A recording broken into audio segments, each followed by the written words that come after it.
મેષ રાશિથી કરીએ. મેષ રાશિ કે જેના અક્ષર છે અલહી, જેનો સ્વામી બને છે મંગળ મહારાજ. ધન સંબંધિત આજે વધારો થતો જણાય ને સમસ્યાઓમાંથી આજે તમને માર્ગદર્શન મળી શકશે. માતાના સ્વાસ્થ્ય બાબતે તમારે સાવચેતી રાખવી બહુ જ જરૂરી છે. ને ગમે તેવી વિપરીત પરિસ્થિતિ હશે તો આજના દિવસમાં તમને માર્ગ મળી શકશે. આજે તમારે સારો લાભ જોઈએ છે તો મેષ રાશિ વાળા જાતકોએ આજના દિવસની અંદર બની શકે ત્યાં સુધી યસ્ય સ્મરણ માત્રેણ જન્મ સંસાર બંધનાત વિમુચ્યતે નમસ્તસ્મે વિષ્ણવે પ્રભ વિષ્ણવે. ભગવાન વિષ્ણુની ઉપાસના કરો, વિષ્ણુ સહસ્રનામાવલીનો પાઠ કરો, તમને વિશેષ લાભ રહેશે. હવે વાત કરીએ વૃષભ રાશિની. વૃષભના અક્ષર છે બહુ, જેનો સ્વામી બને છે શુક્ર મહારાજ. આજના દિવસની અંદર ઉત્સાહમાં વધારો થતો જણાય. ભાઈઓ અને પરિવારના સભ્યોનો સુંદર મજાનો સહકાર મળી શકે અને અમૂલ્ય વસ્તુ મેળવવાની આજે ઉત્તમ પ્રકારની તકો તમને પ્રાપ્ત થઈ શકે. મહત્વપૂર્ણ નિર્ણય આજે ન લેવા તમારા માટે જરૂરી છે. આજે તમારે સારો લાભ જોઈએ છીએ તો વૃષભ રાશિ વાળા જાતકોએ આજના દિવસની અંદર બની શકે ત્યાં સુધી અધરમ મધુરમ વદનમ મધુરમ હસિતમ મધુરમ ભ્રમિતમ મધુરમ મધુરાષ્ટકમનો આજે પાઠ કરો. અવશ્ય તમને સારો લાભ મળી શકશે. દર્શક મિત્રો, પરંતુ એ પહેલા વાત કરીએ મિથુન રાશિની. મિથુન રાશિ કે જેના અક્ષર છે કચ્છ અને ઘ, જેનો સ્વામી બને છે બુધ મહારાજ. આર્થિક સ્થિતિ આજના દિવસની અંદર તમારી મજબૂત બનતી જણાય. ધન પદ અને પ્રતિષ્ઠાની અંદર વધારો થઈ શકે.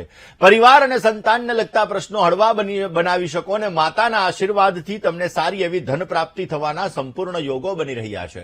મિથુન રાશિવાળા જાતકોએ આજના દિવસની અંદર વિશેષ લાભ જોઈએ છે તો બની શકે ત્યાં સુધી આજે ભગવાન વિષ્ણુની ષોડશોપચાર પૂજા કરજો, વ્યવસ્થિત લાભ મળશે. વાત હવે કરીએ કર્ક રાશિની.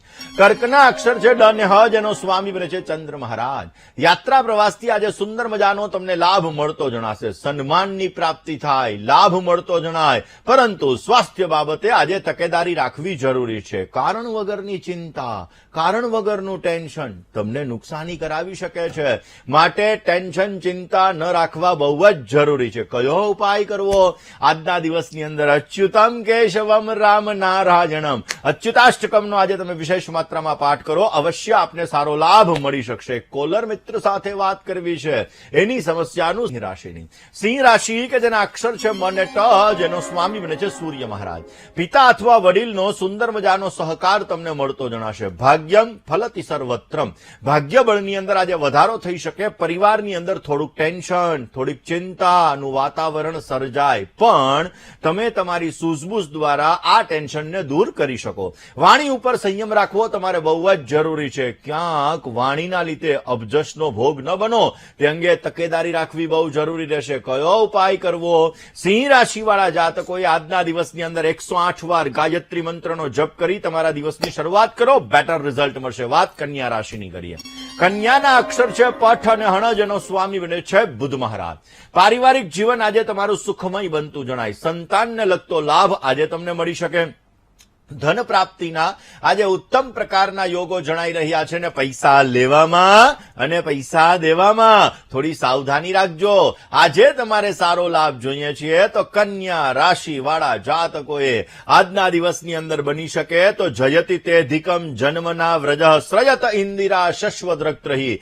ખાસ ગોપી ગીતનો આજે પાઠ કરો, તમને વિશેષ લાભ મળતો જણાશે. દર્શક મિત્રો, ઘણી બધી તુલા રાશિ કે જેના અક્ષર છે ર અને ત, જેનો સ્વામી બને છે શુક્ર મહારાજ. વ્યવસાયિક બાબતે આજે તમને થોડી ઘણી તકલીફ રહેતી જણાશે. કારણ વગરની ચિંતાનો આજે અનુભવ થતો જણાય. જૂના જે સંબંધી મિત્રો છે, મિત્રો સાથે મુલાકાત થાય, મિલન મુલાકાત તમારા માટે લાભદાયી રહે.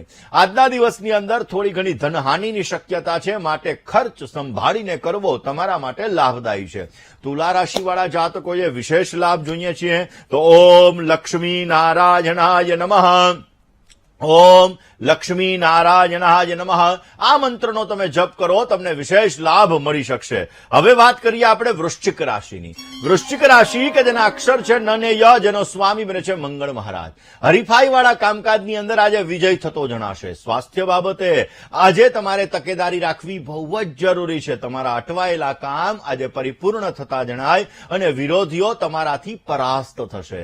આજના દિવસની અંદર આપે સારો લાભ જોઈએ છીએ તો વૃશ્ચિક રાશિવાળા જાતકોએ આજના દિવસની અંદર બની શકે તો ભગવાન ગણપતિની આરાધના કરો, ભગવાન ગણેશની તમે વ્યવસ્થિત પૂજા કરો, તમને વિશેષ લાભ મળતો જણાશે. વિષય ઉપર વાત કરવી છે, પરંતુ એ પહેલા વાત કરી લઈએ ધન રાશિની. ધન રાશિ કે જેના અક્ષર છે ભ, ધ, ભ ને ઢ, જેનો સ્વામી છે ગુરુ મહારાજ. આર્થિક યોજનાઓને આજે તમે સફળ બનાવી શકશો. સન્માન અને ધનનો લાભ આજે તમને સારો મળતો જણાય. આજના દિવસની અંદર સંતાન સંબંધિત સુખ તમને સારું મળી શકે ને વ્યવસાયની અંદર આજે તમને નવી નવી તકો પ્રાપ્ત થતી જણાય. ધન રાશિવાળા જાતકોએ આજે વિશેષ લાભ જોઈએ છીએ તો આજના દિવસની અંદર તમારા ઈષ્ટદેવનું સ્મરણ કરી દિવસની શરૂઆત કરો, વ્યવસ્થિત તમને લાભ મળી શકશે. ને હવે વાત કરીએ મકર રાશિની. મકરના અક્ષર છે ખ ને જ, જેનો સ્વામી બને છે શનિ મહારાજ. વ્યવસાયની અંદર આજે રોજગારીની અંદર તમને સારી સફળતા મળતી જણાશે. મકાન સુખ આજે તમને સારું મળી શકે. નવા વાહન લેવાના સુંદર મજાના આજે યોગો જણાઈ રહ્યા છે અને ખોટા ખર્ચા ઉપર તમારે કાબુ રાખવો બહુ જ જરૂરી છે. મકર રાશિવાળા જાતકોએ આજના દિવસની અંદર વિશેષ લાભ જોતો હોય તો બની શકે ત્યાં સુધી ઓમ વશટકારાય નમઃ આ મંત્રના વિશેષ તમે જપ કરો, અવશ્ય તમને સારો લાભ મળી શકશે. વાત કરીએ કુંભ રાશિની. કુંભના અક્ષર છે ગ, શ, શ અને સ. કુંભ રાશિવાળા જાતકો માટે ઘર વપરાશની ચીજોની અંદર આજે વધારો થતો જણાય. આજીવિકાની અંદર આજે તમને નવી તકો મળતી જણાય ને પરિવારથી સામાન્ય તણાવ, ટેન્શનનું વાતાવરણ રહે. આવક અને જાવકનું પ્રમાણ આજે જળવાઈ રહેતું જણાય ને આજે તમારે વિશેષ લાભ જોતો હોય તો કુંભ રાશિવાળા જાતકોએ ઓમ ત્રિવિક્રમાય નમઃ આ મંત્રના આજે જપ કરો, તમને વિશેષ લાભ મળશે. હવે વાત કરીએ મીન રાશિની. મીનના અક્ષર છે દ, ચ, ઝ અને થ, જેનો સ્વામી બને છે ગુરુ મહારાજ. વ્યવસાયિક યોજનાઓ આજે તમે પરિપૂર્ણ કરી શકો. ચામડી અથવા તો પેટને લગતી સામાન્ય ફરિયાદ રહેતી જણાય. પરિવારજનોનો સુંદર મજાનો સહયોગ મળી શકે અને ભાગીદારીવાળા કામકાજમાં સાવચેતીપૂર્વક કામ કરવું તમારે બહુ જ જરૂરી છે. આજે તમારે સારો લાભ જોઈએ છીએ તો આજના દિવસની અંદર બની શકે ત્યાં સુધી ઓમ અચ્યુતાય નમઃ આ મંત્રના 108 વાર જપ કરી તમારા દિવસની શરૂઆત કરજો, અવશ્ય તમને બેટર રિઝલ્ટ મળી શકે.